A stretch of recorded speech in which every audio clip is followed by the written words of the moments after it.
Hello guys, সবাইকে মকর সংক্রান্তির অনেক শুভেচ্ছা। তো আমি তো বাড়িতে নেই, তাই পিঠে পুলি আর এবছর খাওয়া হলো না, আর বাড়িতে বানাতেও ইচ্ছা করে না। তো দেখো, মকর সংক্রান্তিতে এখানে একটা রিচুয়াল আছে, বাচ্চাদের মাথায় ফুল ফল মুড়ি এইগুলো আর কি দিয়ে আর কি বাচ্চাদেরকে বরণ করা হয়, যাদের 5 বছরের নিচে বয়স তাদের। তো এখানেই চলে এসেছিলাম সেই অনুষ্ঠানে। তো এই অনুষ্ঠানটা দেখার পরে আর কি বাড়িতে চলে গেছিলাম। বাড়িতে গিয়ে স্নান টান করে খাওয়া দাওয়া কমপ্লিট করলাম। তো দেখো, আমার পুজো দেওয়া কমপ্লিট।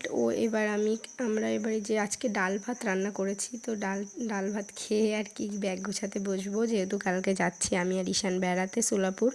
তো এদিকে কর্তামশাইয়ের মনটা একটু খারাপ, কারণ যেহেতু একা একা থাকে, তো আমরা দুজন সবসময় থাকি পাশে। তো ওকেও বলছিলাম যে চলো তুমি, তো ও বলছে না, একটু সমস্যার মধ্যে আছে, তো সেই জন্য ও যেতে চাচ্ছে না। তো ফাইনালি আমরা দুজনই যাচ্ছি ঘুরতে।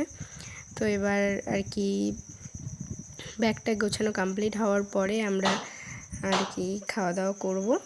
তো তোমরা দেখতে থাকো ভিডিও। অনেকটাই রাত হয়ে গেছিলো, কিছু রান্না করতে ইচ্ছা করছিল না, তাই হোটেল থেকে খাবার নিয়ে এসেছিল।